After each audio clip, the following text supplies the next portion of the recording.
Welcome to Between the Brows podcast, presented by Buckventures Outdoors, where the guys talk about hunting, God, and everything in between. We've got a great show for you today, so sit back, enjoy, and let's get right into it.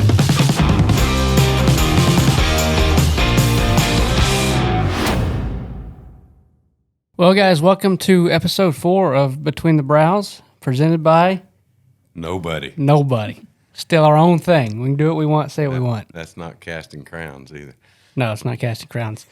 Today's going to be a good one. It's going to be a little different because we have somebody new. We have Whitney Reed, she's been on the pro staff for, 4 years? 4 years or so. Hunts a lot here in Oklahoma, shoots some big deer, and now she works for us. Well, and you might remember as she dressed up like that whitetail a few years ago when Cody Johnson was here. Yeah, so Deer Week. If you haven't seen that on Deer Week, you need to Google it. Pretty cool. Yeah, that was definitely a highlight of my life there. Daniel's still gone. He hadn't shown up since 2 podcasts ago. I don't know where he is. I guess he's still doing 5-7 stuff. Yeah. Grand opening right around the corner. Yep, and Okmulgee. So he's been off doing that. So we just got to keep rolling. He'll show up one day. Don't let him tell you that he's busy either. Yeah. By the way. That's his excuse. I'm busy. Well, he does like to talk about it. He is busy. I got to give him that. But he really, he's got all that. Yeah. So. I can't even think straight. That's what he tells me all the time. One thing before we get into this, just a reminder, our pro staff meeting is in the end of April. Applications are still open.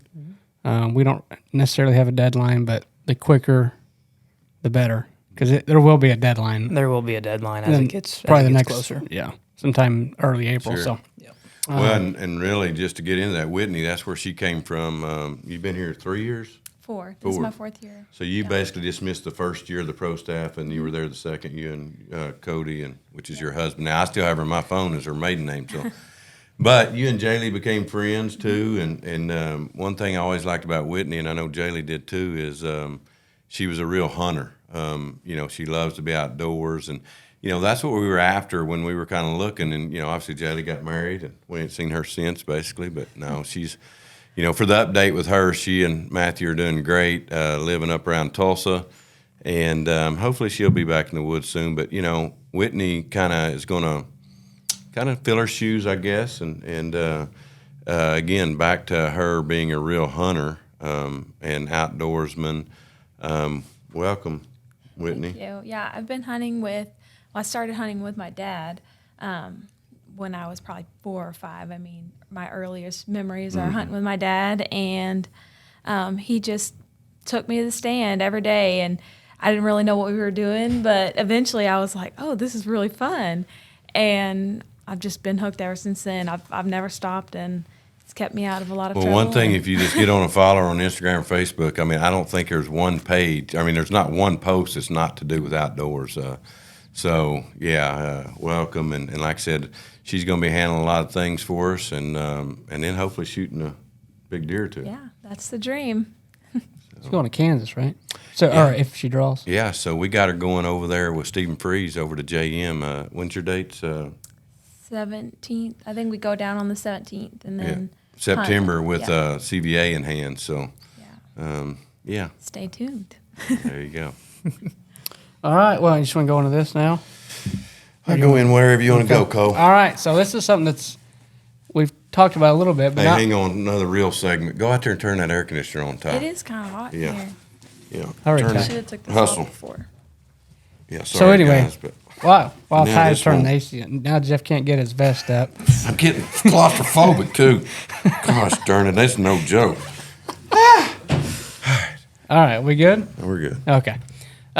So something we've talked about a little bit just inside the office, but Oklahoma is proposing a velvet season, which would start next year, 2024.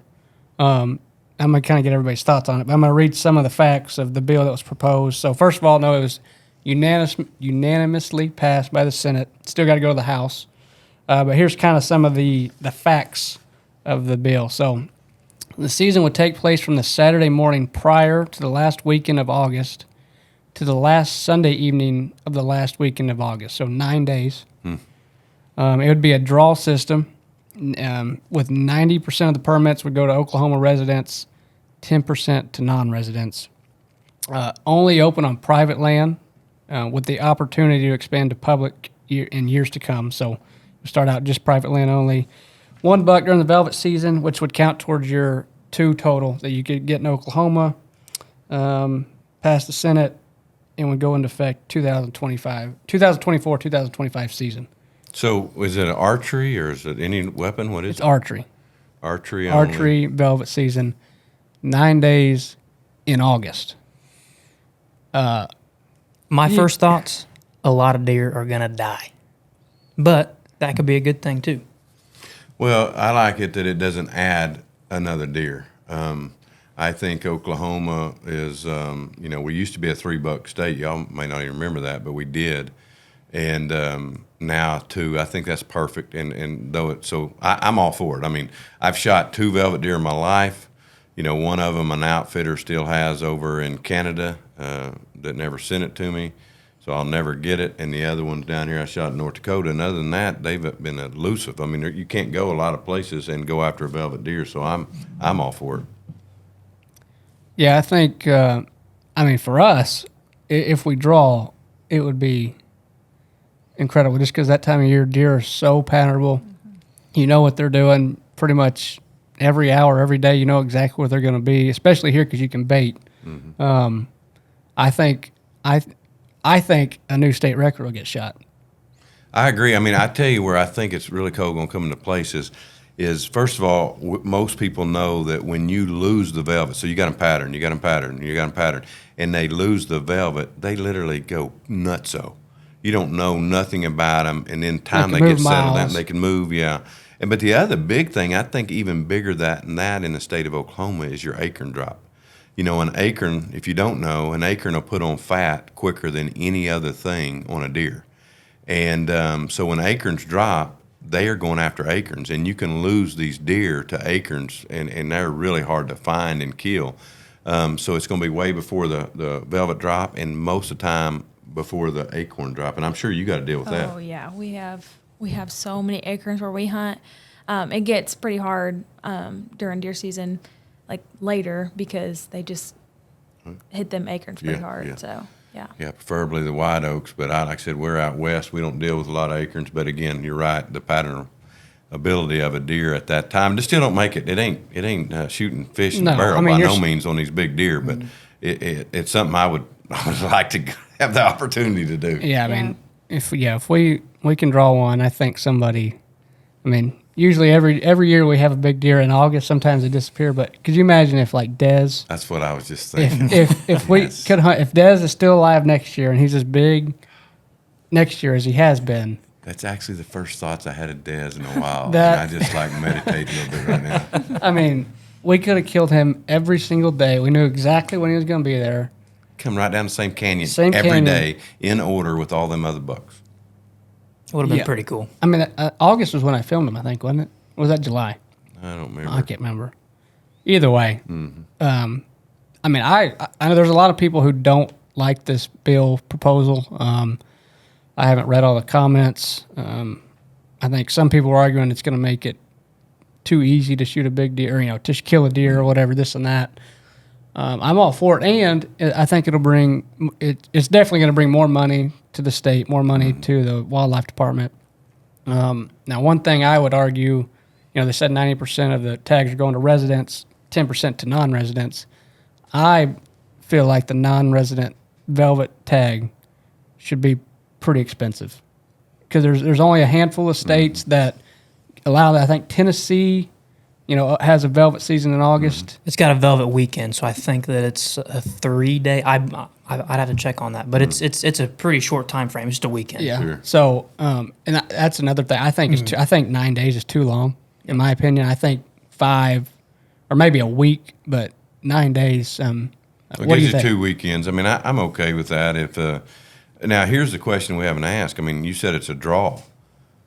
How many? What's the percent? That wasn't. I looked up. I researched it. There was no information on that. So I don't know if they're going to give out 10,000 tags or 1,000 tags. I don't know. Well, here's the life that we live in, the world that we live in. The worry that I have is, there's so many people that do things right, and if, as long as everybody does everything right, this doesn't hurt anything because it's not adding another deer. Yeah, it might put a little pressure on them early, whatever, but it's the opportunity for the bad guys. That is what we're up against. I mean, all of a sudden you get the bad guys out there running around, drinking, shooting them, whatever. I mean, we see that a lot, or we hear about a lot in southeastern Oklahoma anyway, or whatever. So again, that's the only thing I worry about. I don't know if worry is the word, but I do, It could happen. Yes, and things happen every year where there's just so much illegal stuff anymore, and not thinking about the deer herd, and man, what a privilege it is to be able to hunt the white-tailed deer or any hunt, and we rewind back to our ancestors, whatever, that hunt it, and they've passed this tradition on and on, and we need to be diligent and call it like it is, because I'm going to tell you right now, there's more than that's going on now than ever.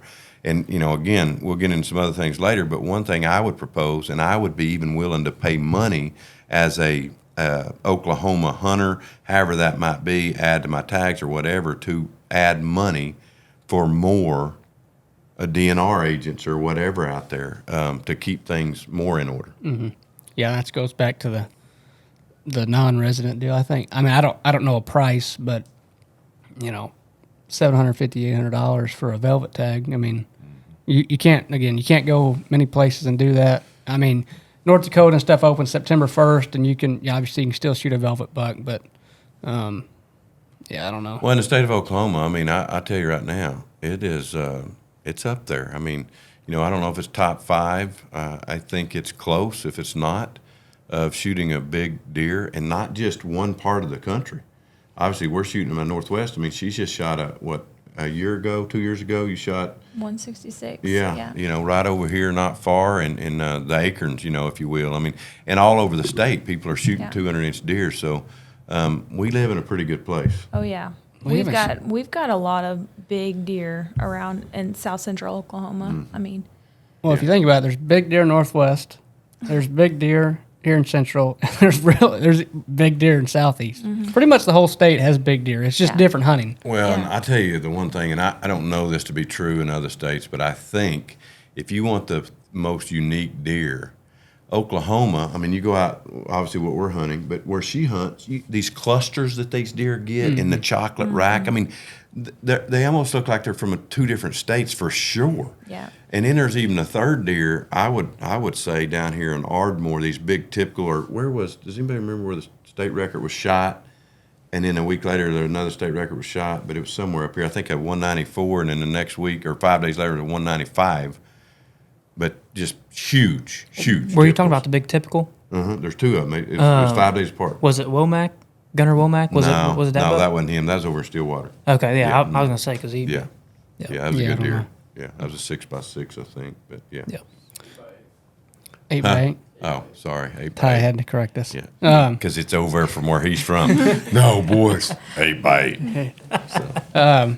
So yeah, there's some people arguing, or they're all for it. I think. Hang on. It's a 16-pointer. 16-pointer. Weighed 200 pounds. Yeah. There you go. So yeah, we got people arguing. I think we're all in agreement. We like the proposal. Obviously, there's people who say it's going to be too easy, but it doesn't matter if it's August or November. You still got to hunt right. Because, I mean, I think August, especially if you screw up in August, that could screw up your whole year. Whoever's saying that it's too easy, yeah. I mean, I ain't never in my life on fair chase whitetails thought, oh, that was just too easy this time. Not one time. Ever. Yeah. I mean, what are you grinning about? That we had a first day kill one? Once? Just sometimes, like the flyer buck, which again, it's not easy. There's a lot of work put into it. Sometimes you just show up. 6 months of work put into that, and it actually worked. How many times does it actually happen that that's way? That's the thing. Though? It doesn't. Sometimes it's a whole long drawn out, encounter after encounter trying to get it done, and then the other times it just works out where it just happens. But that's that's just hunting. Yeah. Yeah, I sure didn't go that day. Well, coyotes got him and this and that, but That was just too easy. It was easier than some of our other hunts. Not that it was easy. It's all It relative. just happened to work out that Yeah. day. What else? You got anything else on the velvet deal? Or we can move on. But Yeah, I think. We'll see. I mean, what's the date we learn? I looked at it. Didn't say when it was going to be presented or voted on by the House. So I would imagine fairly soon. But I don't know. We'll keep you updated. One thing I know is Joe Biden will probably come. I think he's wanting to shoot a velvet deer. Is he? Is he going to come to your ranch here? Hey, I'd bring him over there. You can get lost walking to the stand. I'd put him in the 30-footer. Yeah, come on, Oh, Joe. gosh. We got a good spot for you, Joe. Deer walk right by you. All right. Well, I guess kind of along with that, as far as states, obviously states do different DNRs do things a certain way. Other states do it, the right way, the wrong way, however you want to look at it. I guess in terms of big deer, Iowa is always kind of brought up first, and how well that their DNR takes care of their wildlife and their public land. They got some unbelievable public land. If you've never been, that I would argue is better than some private, except it's public. Mm-hmm. So that's kind of at the top of the list. But there's a lot of states that, like I think Alabama, you can shoot Deer day. a deer a day. So again, it's depending on deer population, this kind of stuff. So I guess the question is, there's different states that do different things right. I mean, you want to go into Kansas? What do you want Well, to? first of all, before we even get into that, I want to ask one question to each of you guys, and you, Cole, is name, Chancey, you got 5 seconds. Give me your top 5 whitetail states, for big deer. Ooh, I'd say Iowa, Illinois, Wisconsin, just because I know they have some of the most Boone and Crockett entries. Kansas for sure. I don't know why I didn't say that one second. I'm gonna have to be biased to say Indiana, but that's which actually Indiana is up there with Boone and Crockett entries too. But that's probably a little obviously biased. They shot a giant last year. The new I guess it's the new whitetail bow typical, correct? Mm-hmm. Yep, Beat that the was Mel Johnson buck. that was what's that? Beat the Mel Johnson buck. Is that right? Yeah, yes. So it's the number one U.S. typical, Right. and and then it's number 2 in the world behind Milo Hansen typical. And that was actually shot about 15 miles south from where I grew up. So same county, same everything. But yeah, man, that deer is what dreams are made of right there. No joke. I'd take one of them every other year.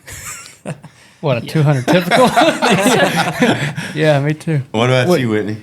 Well, I've only hunted in Oklahoma and Indiana, but just by what I've seen, I would say Oklahoma, Indiana, Iowa, Kansas, and probably Illinois.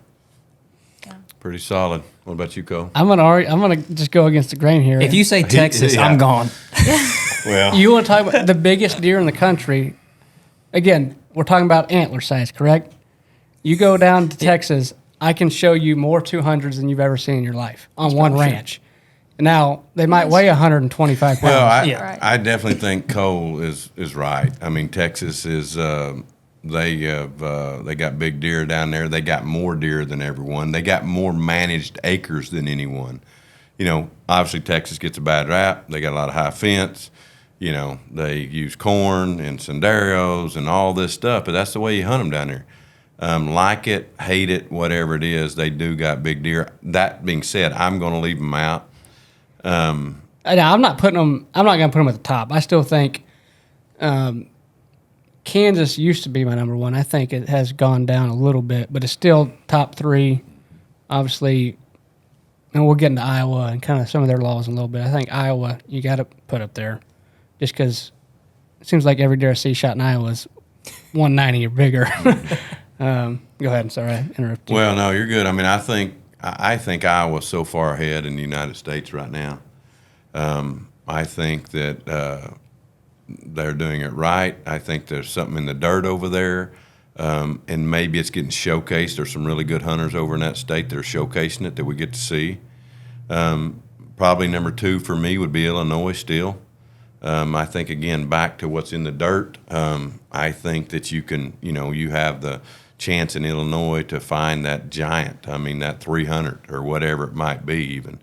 And then I would probably, this probably surprise you guys, but I would probably stay over there and maybe even go to Indiana. In that dirt, again, back to that crop field and that kind of stuff. Indiana has come on with their DNR doing the right things.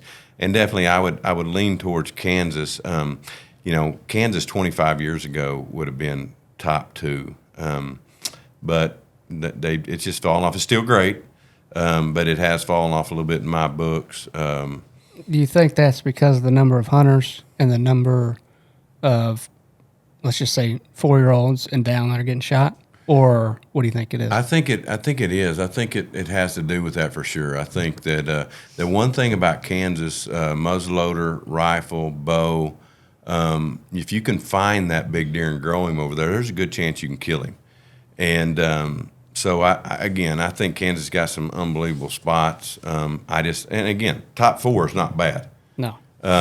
But I just think if those others possibly shooting a world record might be a little bit ahead of it. Wisconsin, to me, is so far overrated, Chancey. You got so many hunters per capita. Mm-hmm. When you really look at all those Boone and Crockett entries, that really turns me off about that state. Well, one thing, too, I know a lot of people who shoot a Boone and Crockett, and they never enter it. That's right. It's not in Wisconsin. Yeah. Wisconsin, they shoot one. I think they just want to show off a little bit, maybe. Nothing against Wisconsin. They're not in but it. But there's a lot of other... Oklahoma would have to be in there. I don't know if it's top 5. I would probably just right now say that just because we're from Oklahoma. I love Oklahoma. Not sure it would break that top 5, but it's all over it. Well, if they pass this velvet season, I guarantee you there's going to be a lot of big deer shot. Yeah. Well, you would think there'd be a lot of big deer shot. Just because again, I know it's like this everywhere, but it is just crazy to see, like, all the old farmers, like the big deer that they shoot, and like nobody will ever see them. They're laying out in the barn. They're like, "What's this deadhead?" Oh, I shot him last year. I was out there feeding them cows, and a big buck. I went and got my gun out of the truck, and I walked down to the creek, and he stepped out. I busted him. Yeah, he was 190 with 10-inch drops. No, that ain't what you say though. You go, "How big was he?" He goes, "That sucker had to weigh 220 pounds." I don't know if you guys saw, but there was just recently a really big deer that just resurfaced. It was killed like in the 1960s, and it was found in some lady's attic. Mm-hmm. It was a giant, and at that it would have been the Kentucky state record. Period. It was like 196 typical. It's just an unbelievable deer. He was just skull capped out in the had him in the attic. Had him in the attic for like 40 years, and finally someone just found him or whatever, and just did a story on him. But stuff like that happens all the time. Yeah. More than gets publicized. I believe. Yeah. It's crazy. Yeah, it's. Some people, and the other thing is a lot of people grow up, and it's just, I tell you what, I wish I still had the tape, but we interviewed Ole Goodnight up there just north of the Wallahatchie, in Kansas there, and he was, it was probably 15 years, and he's the guy, if you don't know, the Kansas King sheds were found. It would have been 216 is what was estimated, what he'd score with an estimated spread. Which is the world record. It'd been the world record. And so it beat the Milo Hansen buck, and like I said, it's maybe 3 miles from the Wallahatchie fence. And he's telling stories like, "Yeah, I could have killed him, but he's broke the year before, and then the next year he had one side, and in that year that he had that, we just didn't get time to hunt, but we seen him several times." And I'm going to butcher this, so somebody might even be able to know this, but I find it so interesting is Ole, I believe, sold those sheds for $2,000. What year was it? Late 90s?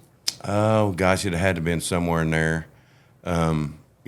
Somewhere in there. Maybe early 2000s. And we could go and Google, obviously, when it was found. But then that guy, the word on the street was he sold them for $30,000, and then who knows what they're worth right now. It's a world record, typical.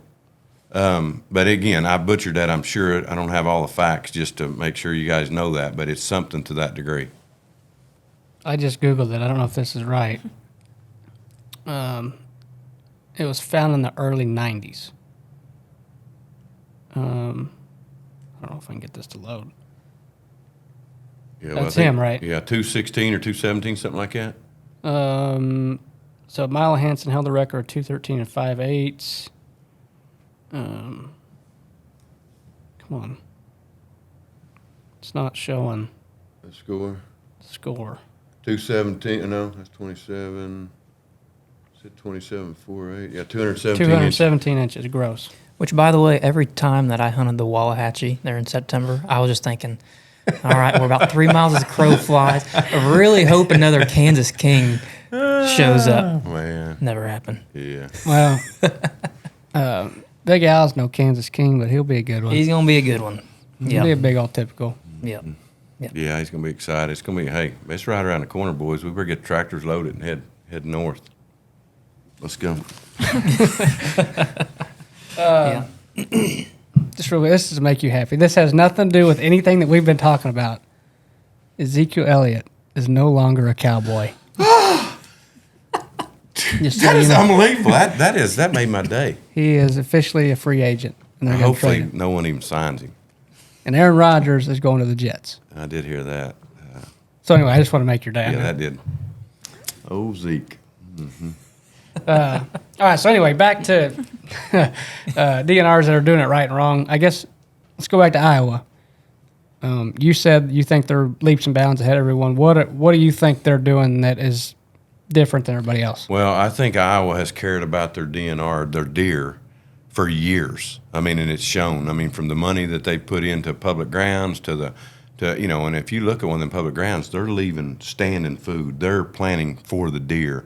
They are doing a ton for it. But then there are laws. I mean, obviously, if we want to bow hunt Iowa, you're looking at, if you're going to go to Unit 4 or 5, you're looking at 5 years to even be able to go.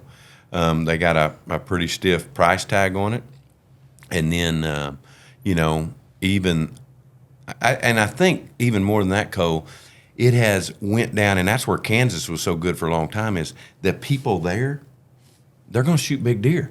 Those residents are going to shoot big deer. Now, all that being said, bragging on Iowa, the one thing that would suck if you had land and then there is a tradition in Iowa where they drive all them farms. Mm-hmm.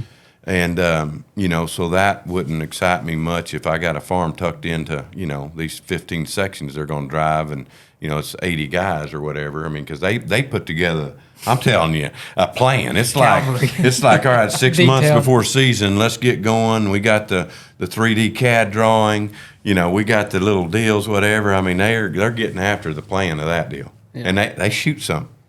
And it's party hunting, I mean, we could all go and I could shoot all y'all's deer and be like, well, you can't shoot none. I done killed yours. But again, back to their deal, they are, I think that is a lot of it. The guys are over there wanting to shoot big deer. They're managing. I think they're right behind Texas in that, where they're going to manage big deer. And let's face it, guys, I've seen it time and time again from juries to different people over Kiskies, and all of a sudden you see a 140-inch deer that they passed the year before, and the next year he's 195. Mm-hmm. There's just huge jumps over there. And not to say that we can't get those, but I haven't personally seen that. I mean, I shot Lucky. He was 154 the year before. He ended up going like 187. That's not a bad jump, obviously, but we're not getting that a lot. Anyway, to me, they're getting a lot of 200s, and we haven't had two. We've talked about this. We haven't had a 200 since 2014. Daniel actually ended up killing them. But even people we know, there's very few that even have a 200 on camera. And I feel like Iowa, not that there's just 200 walk around every corner, but I just feel like there's more giant deer. Well, here's the argument there, and I'll let y'all weigh on this. I'm going to say this. So the argument is we all agree that you need age. I think we'd all agree in there, but I'm going to bring up something that'll throw a kink in that. First of all, before we even go any further, I believe in age. I believe that, it might not even be 5. That is our goal on the most whitetail managers. But, man, if we could let them go to 6, I think we'd be way better off. Now, going into the age deal, I will say this. Lucky was 187, and he was a 4-year-old. We chose to shoot him. He was walking the fence lines, and we chose to shoot him. Freak, 4 years old. We passed him at 3 years old as a 170. So if I just stop right there, Shaquille O'Neal wouldn't have got taller. You see what I'm saying? So Shaquille at a freshman, wonder how tall he was. You know what I mean? He was just special. He was bred there to be earlier. tall. Yeah. It was bred in him. I mean, it's just what it is. I mean, and the same thing with these deer. A lot of times, you're getting special deer. I mean, Freak, like I said, 170 at 3 years old. He's a special deer. Now, again, if we'd let him go to a 5, yeah, I think he could have been 220, 225, whatever. Because I was not just getting 200s. I was getting 216s, 220s, whatever. And again, I don't know how y'all feel about that because, again, I'm always going to push for age, but what do y'all think about that? I 100% agree with you. So One other thing before you go any further, the Hanson buck, the world record.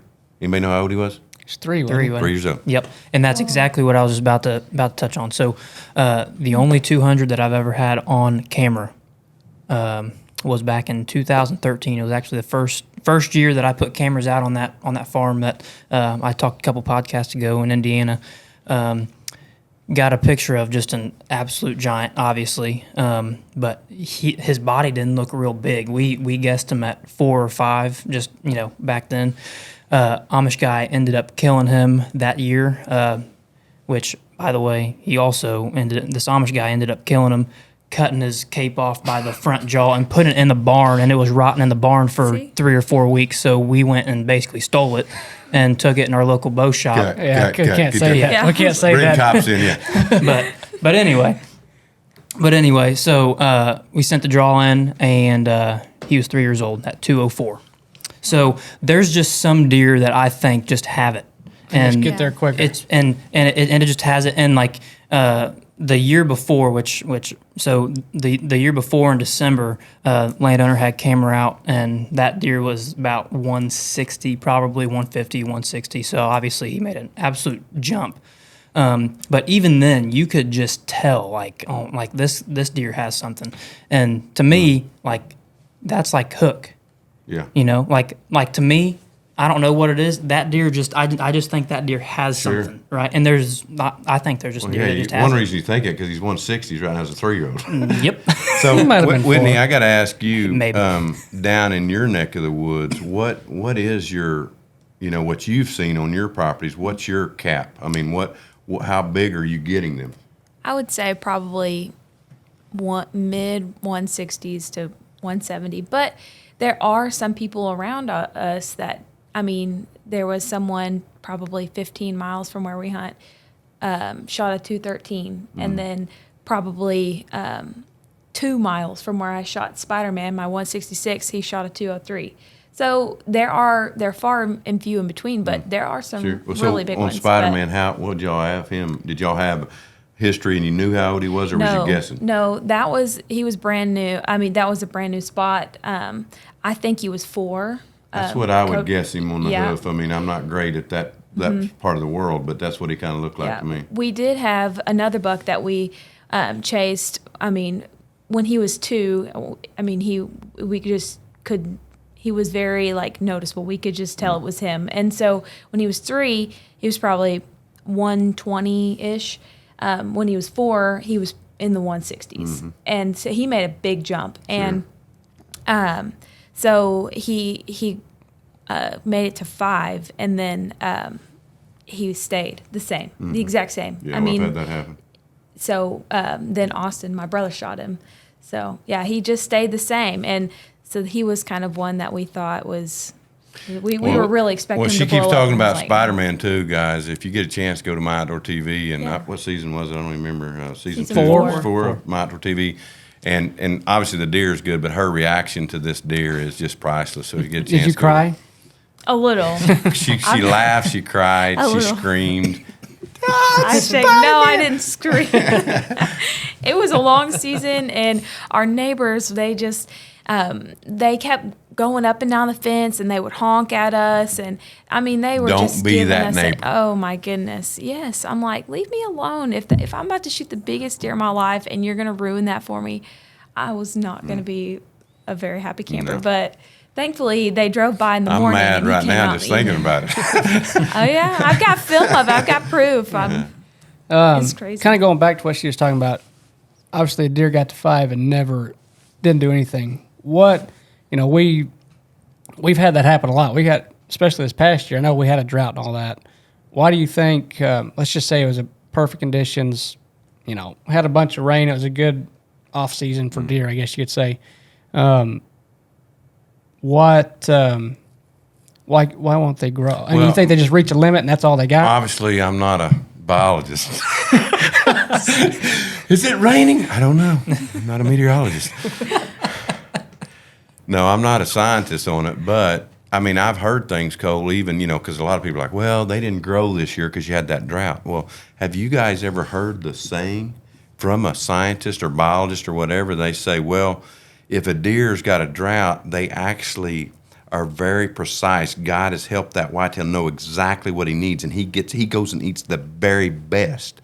And there's research done to say on a drought year, a deer even grow more. Now, again, I don't know. It's just an argument. But it does kind of make sense. I think it has to do with everything as we talk about it. I think it has to do with the genetics. I mean, you're either Shaquille O'Neal or you're not. But it might even be, too, think of, maybe y'all can think of an uncle or your dad, or maybe it's you, but you ever heard somebody talk about a man and they're like, yeah, he didn't grow till after he graduated, I'm still and then they waiting. shot up. Yeah.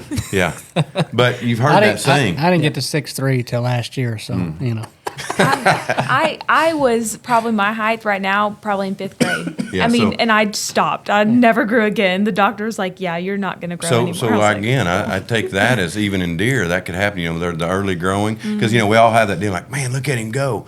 And again, a lot of times they'll continue to grow, but sometimes they just reach a limit, and that's it.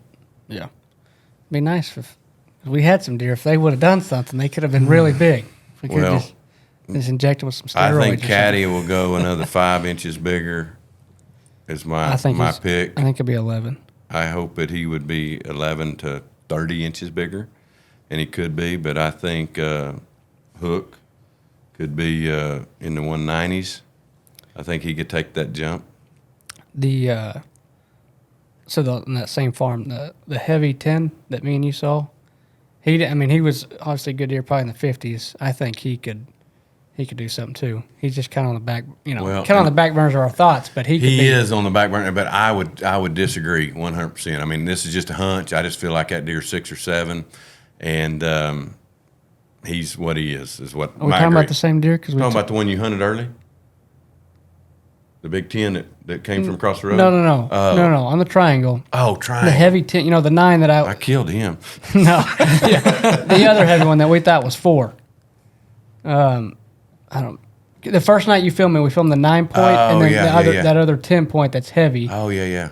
And no, he wasn't there. He wasn't there as consistent as these other deer. That one and the other one wasn't consistent as that main beam deer. Yeah, he kind of disappeared. But if he could. There's some potential there. Let's get on track. The one me and Chancey saw, he was definitely 3. Shadow. Oh Shadow. my gosh. Yeah. Again, we're getting off subject because we got this big deer. But Ryan Davison's calling me. Should I answer it and ask him a question? Yeah. We're gonna get Ryan Davison on here. Put it on speaker. Ryan, hang on. Y'all keep talking for a second. I got to get this. So, we're fixing to get Ryan Davison on the air, make sure he doesn't disclose where my hunting property is. See if this will work. Hang on. Can you hear me? Ryan. Yeah, there he is. Ryan. Yeah. What are you doing? I just got off the lake, had a guide trip. Well, ripping dinosaur fish out of the lake. Of course. Just so you know, you're live on Between the Brows podcast. Everything you're saying is being heard. Awesome. So now we can finally. I just got done at Oklahoma Paddlefish Guide Service.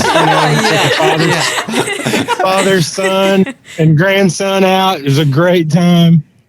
Just a trip of a lifetime. Did y'all catch any big ones? The biggest we caught was 78. No hundreds today. Dang. No, unfortunately not. We weren't really chasing big ones. They wanted to catch every fish we saw. I got you. We got any questions for Ryan about Kansas? We're talking about deer hunting, obviously.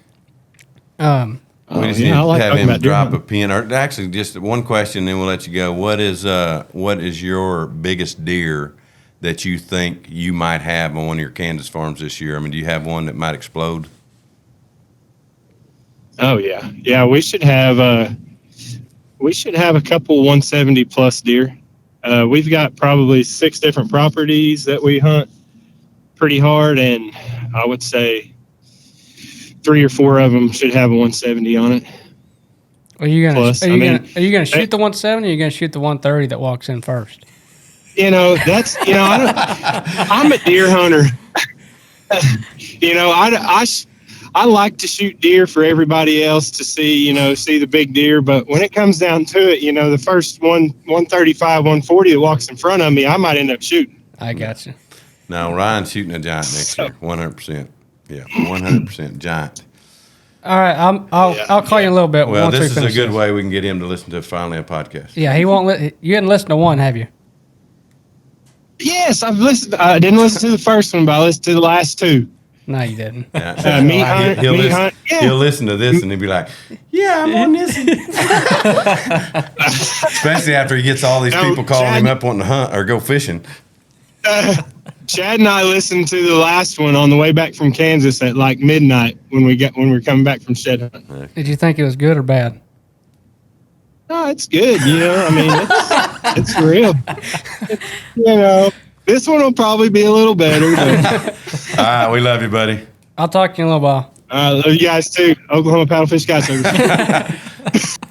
All right, all serious. If you This do is- like that, go check him out because I went and did it a few weeks ago. It's pretty incredible. Yeah. They're catching 100-pound paddlefish by snagging them. It was the first time I ever done it. It was crazy. Yeah, I definitely got to go. That's a dangerous Yeah. precedent you just set there because now your phone's gonna be ringing off the hook. Oh, I Just know. people just trying to trying to time it to where you're filming a podcast. I just won't answer it. So what were we talking about? Ryan screwed everything up. Well, we got off on talking about our deer, but We're talking about doing things right and wrong, DNR, that kind of stuff. You just got done talking about shadow. so let's go back into the deal, guys. Chancey, what's being done right by some states, what's being done wrong. Yeah. So one thing about Iowa DNR that you did not touch that I believe that is also a part of it is the length of gun seasons. So going back to my home roots in Indiana, our gun seasons between the rifle season and the muzzleloader season is a whole month long. So there is plenty. I mean, there's ample opportunity for people to do damage with a gun in hand, if that makes sense. I think Iowa, there's a couple shotgun seasons and they're really short. And they're usually during the week. They're It's really they're during the week. They're not during the rut. You only get to hunt one of those seasons, right? You don't get to hunt. I think if you draw one of them. Yeah. Again, I don't know. We're not from Iowa, so I think you can draw one of the seasons, and you got those I days to don't hunt. know And for that's sure. it. Yeah, and the seasons are a lot shorter with a firearm, and they're not in the middle of the rut. So Indiana firearm season ramps up like middle of November. So November Right in the 12th, middle of 13th. everything. So you can count on the first week of firearm season being deadly, and it Well, just continues. That's for exactly what Oklahoma. Back in the day, we just had the 9 days. I don't know if you remember that. Maybe not. You're young.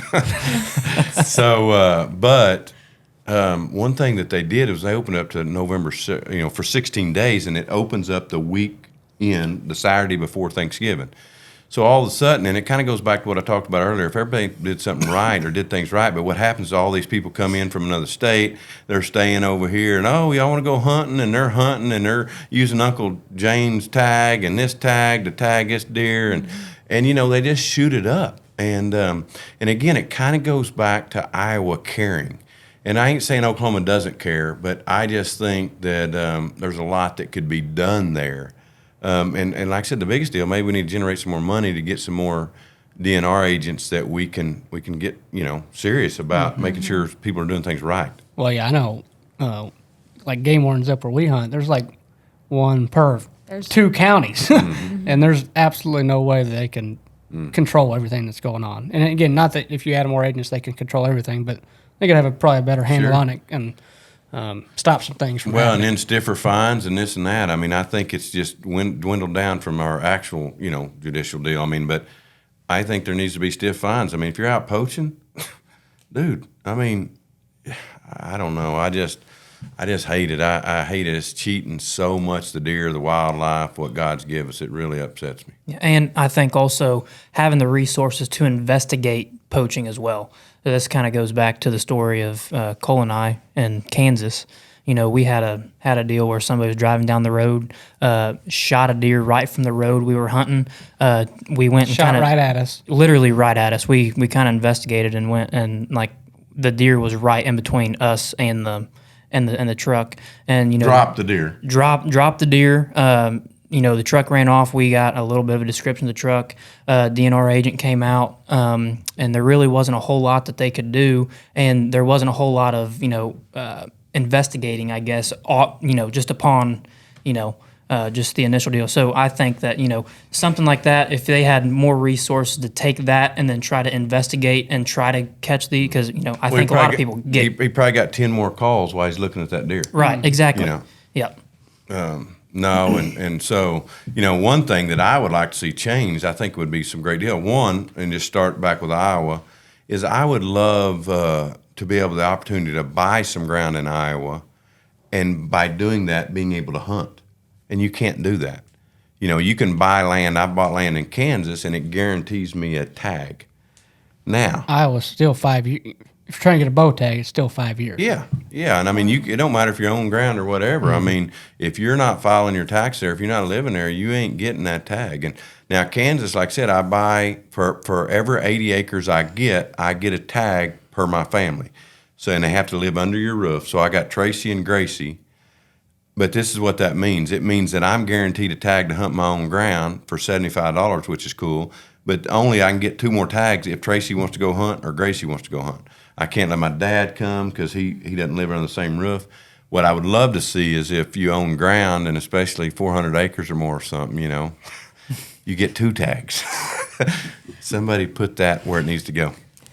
Well, just so we're clear, if I don't get drawn this year, I will be moving in. I will live under your roof, and you'll have to give me one of those tags. The rent will be like $10,000 a month. That's fine. I put it on the company card. just know that if I don't get drawn, I will be moving in. You might have to talk to Tracy. She'd be okay with it, I She think. probably would. She'd probably cook more for you than she does me. Works for me. What else? Miss anything? Cole, Well, did you do your top 5 list? Sorta. It's pretty much the same as theirs, but I was including Texas. You were including just Texas. because. Okay. Again, their management. It's not in every part of the state. It's not like that, but especially you get down in South Texas. There's some ranches that are all low fence, and now they're not shooting deer till they're 7 or 8. They're letting them get to Sure, 7 or yeah. 8, and they're 200. So it's different. So I'm including that. Obviously, Iowa.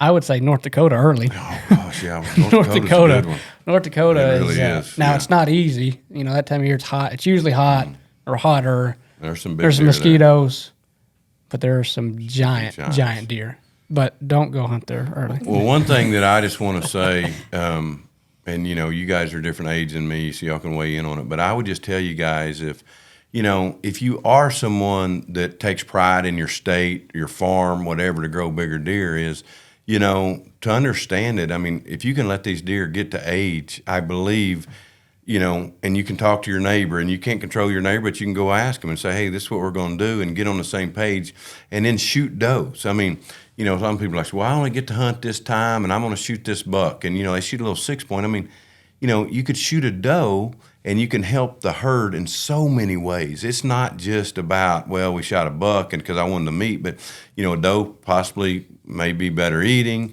A doe is going to help the herd. It's a proven deal that, your buck to doe ratio gets out of whack so easy because so many people just shoot bucks. So again, now if you're not that guy and your guy just looks me straight in the eye and says, Jeff, we just like to hunt. Listen, I'm all for it. I am perfectly, you want to shoot every 6 point, every year and a half, I don't care. That is your choice. But again, I'm talking to someone that says, man, I wish I had bigger deer. I want to shoot a bigger deer. It's just how you do it. I mean, and you want to talk about a blessing, guys, because when I started doing it, because I used to be that guy. I was running around here shooting anything and move, and I had fun doing it. But I tell you where I got blessed and I started to learn is I'd read the magazines, I'd done all that, but all of a sudden the first deer come out, that buck that by any means I would have killed him the year before. And then he come out, and it's way early. And then 20 minutes goes by, and here comes 2 other bucks a little bit bigger. And I pass them, and all of a sudden, I'm like, oh, the big deer comes out last. I mean, you're like, oh, I could do this, And, man, it was a blessing to learn and watch deer in the wild and how they went, and then what a big deer actually, how he acts. And, man, it got into my blood so much. But again, I just encourage you. I mean, there's different levels. And like I said, you might be at the highest level you want. I'm just a meat hunter, a deer hunter. We're going to woo-hoo and have fun. And, hey, I'm all for it. I'm just talking about that guy that might want to make this state better as far as deer herd, might want to make his farm better, deer herd, healthier, bigger deer, all that. There's a way to do it. Yep. Yeah, Cody and I, we went a couple years without shooting deer because we just had a certain expectation, and all of our friends were like, you guys hunt more than anybody we know, and why aren't you killing all these deer like all my friends are, all these little 6 points? I'm like, that's good for them, but we want to shoot something bigger. We have bigger like expectations. We feed a lot, and we put a lot of time and money into it. I want to shoot something that's going to personally make me happy. So we went a while without shooting deer, and then I shot the 166, and then the same year my brother shot a 160, and then Cody shot a 161, and it was just like that. This is what we waited for, and like this past year I didn't shoot a deer, but I didn't have a big deer to shoot. Next year I'm expecting to shoot a big deer. We've got deer that I think that are going to be good next year, but it's because I didn't shoot them this year. Well, you had goals, Whitney, and you stuck to them. Now let me just ask you, because there's maybe a lot of little girls that are going to be watching you now and this and that, and you didn't start out there, did you? I mean, you grew up shooting with your dad. I mean, you weren't just shooting big bucks. I've shot my fair share of spikes and basket racks and stuff. But we just reached a point where I was like, I want something more out of this. I want to shoot bigger deer. I like to see him grow. It was your choice. Somebody, another little girl might come along and she just continued down that, and that would be okay. I mean, I just love shooting deer. And so, like I said, Whitney is how old are you? 25. So 25 years old, and you just come to a point and you're like, hey, I want to shoot some bigger deer, and that's what gets you going. That's what gets Cody going. It's a different challenge. I mean, it got to where, we see these same little spikes every single time. It's like, I could shoot that if I wanted to. Sure. But I love it, and I want to be out there every day, and I want to shoot the biggest deer that I can now every year. So most mature deer. All I want to do is I want to see a reaction. That's what I like. Well, I think we'll wrap it up. You have anything you want to do in Walk by Faith? Or, I got a verse I can read and kind of get your reaction to it. Or all right, well, let's just go that go way. We actually did this not long ago on a Walk by Faith. Yeah, sure. So it's Romans 12:9 that this chapter is the marks of a true Christian. And 12:9 says, let love be genuine, abhor what is evil, hold fast to what is good. Love one another with brotherly affection. Outdo one another in showing honor. Well, so what I would say about that is, first of all, that's Paul writing there, the Apostle Paul, and, us loving one another, us doing those commands that he's commanded us to, I think that we have to, as Christians, we have to, it's all got to be for Christ. It's all, you can't pull up your bootstraps there. Paul's not saying, hey, you can do this. I mean, we have to be waking up and being in the Word and having, we need to be praying without ceasing to, I think all of us to love our neighbor, to love our brothers in affection and that kind of stuff. The Bible talks about we don't have a good heart, not one of us. And I think any of us, if we hold ourselves, just us in the mirror, we know that. But only in Christ can we do that. And that is what my encouragement would be to you, is even the Apostle Paul said he finds himself in the flesh. He finds him doing things that he don't want to do. But it's a fight, and we continue to get up, and we put, it's kind of like that thief. He's on the cross. Jesus is right there. And he says, what are you guys doing? This guy doesn't have anything wrong with him. And he says, remember me. He put his faith in Christ right then. And he said, I'll see you today in paradise. So, again, it's all about Christ. And I think in a world, Cole, of just adding Jesus and saying, oh, I'm going to be good right now and add Jesus to whatever, I think that's the deal. We just got to be have the love of Christ in us to start with. Yeah.